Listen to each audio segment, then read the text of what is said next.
Tuan Kelvin, apakah kamu tahu siapa sebenarnya wanita yang ada di sampingmu? Tanya Whitney dengan suara yang lantang. Ruangan menjadi sunyi senyap setelah teriakan Whitney. Mereka terkejut. Ada seorang wanita parubaya yang berani menghina pasangan Kelvin Wilson sebagai wanita nakal. Sementara itu wajah Kelvin gelap dan gelap, alis tebalnya menyatu dan ada tatapan membunuh saat melihat wanita ini. Dia baru bertemu secara langsung dengan Ibu Arka, namun ia masih mengingat rekaman video yang menampilkan Elisa ditampar oleh wanita ini 2 kali. Bagus, kamu datang. Aku harus mematahkan lenganmu karena telah menamparnya kemarin. Tuan Kelvin, apakah wanita murahan ini mengadu padamu? Tolong dengarkan apa yang akan aku bilang baik-baik agar kamu tidak tertipu olehnya, seperti apa yang terjadi pada putraku. Elisa berusaha melepaskan tangannya dari cengkeraman lengan Kelvin untuk menampar wanita yang telah menghina dirinya, namun Kelvin menahannya. Jika ia tidak menutup mulut wanita ini, maka dia akan dipermalukan sekali lagi di depan umum. Percayalah padaku, kata Kelvin saat melihat Elisa mulai gelisah dengan kemarahannya. Elisa menarik nafas dalam sambil mengarahkan tatapan belati pada mantan mertuanya. Dia adalah seorang janda. Apakah Anda tahu tentang itu? Kelvin mengangguk. Aku tahu. Wajah Whitney menegang.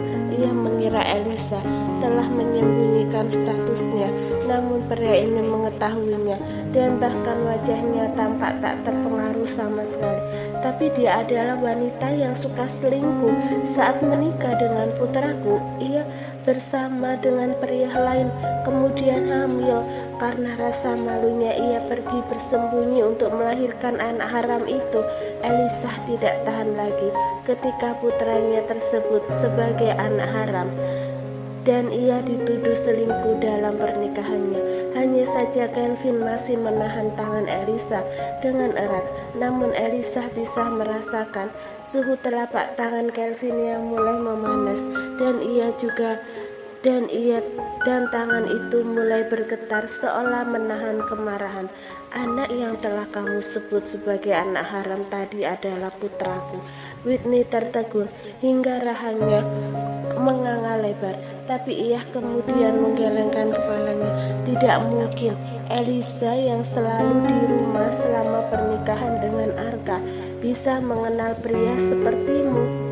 Aku lebih percaya ia hamil dengan tukang kebun di rumahku. Tolong jangan percaya omong kosong yang dibuat oleh wanita ini. Tanggal 6 Juli tepat 4 tahun lalu. Apakah kamu ingat tanggal apa itu? Whitney bingung kenapa Kelvin tiba-tiba menanyakan hal itu. Itu adalah tanggal saat kamu membuat Elisa menandatangani surat cerai dan mengusirnya dari rumahmu.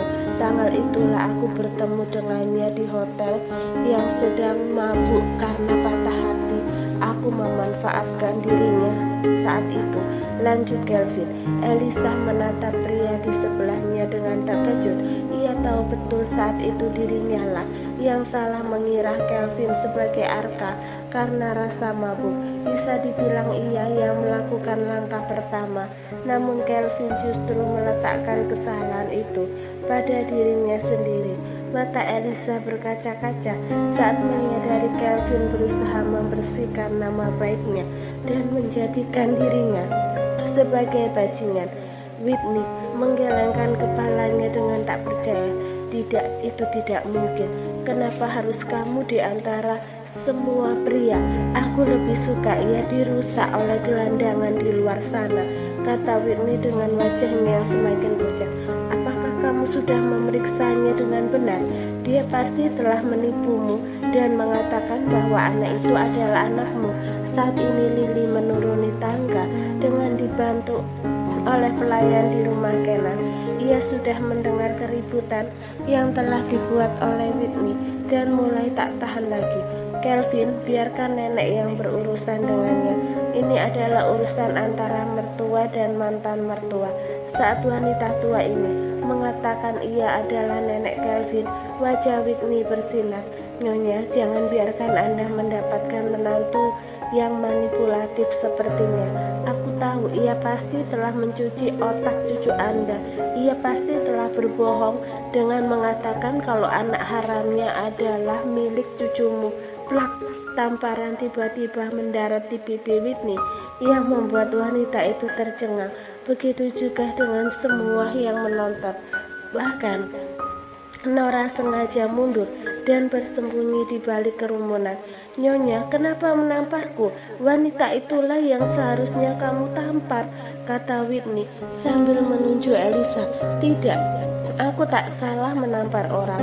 Aku memang mengundangmu untuk membalas pada apa yang telah kamu lakukan pada Elisa. Hah? Whitney sangat terkejut. Kenapa sekarang dua orang ini membela Elisa dan membuat dirinya seperti badut bodoh dalam sebuah pertunjukan? Plak! Wanita tua itu menampar Whitney sekali lagi. Nyonya, kenapa kamu menamparku lagi? Tanya Whitney kesal. Itu untuk memberi pelajaran pada mulut kotormu yang telah menyebut cicitku sebagai anak haram. Pengawal, lempar wanita ini keluar. Pengawal segera menyeret Whitney keluar dan melemparnya di depan pintu. Setelah mengusir Whitney, wanita tua itu lalu membuat pengumuman. Siapa saja yang menghina cicitku dan juga ibunya, maka mereka akan berhadapan denganku dan akan kupastikan ia terusir dari kota ini dengan cara memalukan. Semua orang terdiam dan Nora hanya bisa semakin bersembunyi di balik kerumunan untuk menyamarkan dirinya. Telapak tangannya sudah mulai terasa perih dan mengeluarkan darah karena ujung kukunya yang telah merobek. Kulitnya saat tangannya terus terkepal dengan erat sejak tadi. Elisa meneteskan air mata tanpa sadar. Ia berusaha mendongakkan kepala agar air mata itu tidak jatuh, namun tetap saja air mata meluncur dari matanya. Ia terharu karena malam ini telah dilindungi oleh Lily dan juga Kelvin. Pria di sebelahnya bahkan kini memasang badan untuk membuat dirinya terlihat seperti bajingan untuk memastikan ia tak akan mendapatkan penghinaan lagi. Kamu menangis? Tanya Kelvin. Elisa menggeleng. Debu menyusup ke mataku. Kelvin mengusap air mata itu dengan jemarinya. Ayo kita duduk di taman. Mungkin angin di sana bisa menyegarkan matamu kembali. Elisa mengangguk setuju. Dua orang itu lalu menuju ke taman dan duduk di salah satu bangku. Terima kasih karena sudah menjadi bajingan untuk melindungiku, kata Elisa begitu mereka duduk. Apa kamu tidak takut orang akan bergunjing tentangmu? Kelvin tertawa mencibir. Mereka seharusnya akan takut kehilangan lidahnya jika sampai aku mendengar tentang itu. Kamu benar, seharusnya aku tidak khawatir tentang itu. Elisa takut apa yang dilakukan Kelvin akan berimbas pada nama baiknya dan bisa saja sahamnya anjlok. Namun sepertinya ia terlalu paranoid. Lelaki ini terlalu kuat untuk tumbang hanya karena hal itu. Siapa yang akan peduli bahwa ia bajingan? Orang hanya akan mengira itu hal biasa bagi pria di kalangan elit. Kelvin menangkup dagu Elisa dengan telapak tangannya lalu membuat wanita itu menatap wajahnya. Kamu khawatir pada aku, bukan? Tidak. Pupil matamu bergetar.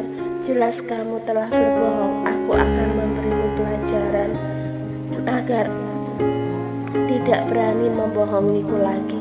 Saat Elisa masih belum bisa mencerna maksud dari perkataan Kelvin, pria itu telah menyegel bibir wanita itu sehingga seolah ia ingin.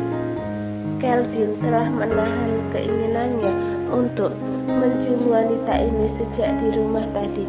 Begitu melihat Elisa tampil dengan cantik, namun ia bahkan tak bisa memiliki kesempatan untuk itu karena neneknya juga berada di mobil yang sama. Ia telah tersiksa sejak tadi dan semakin kesal saat melihat neneknya membawa rombongan pria untuk dikenalkan pada Elisa. Ia tidak merasa terancam dengan para pria itu, hanya saja ia tak suka pria lain menatap Elisa. Jauh di sudut taman yang gelap, Arka tengah mabuk dan membawa 2 botol minuman. Ia menatap 2 orang yang berjuman di bangku taman dengan tatapannya yang dipenuhi amarah dan rasa cemburu.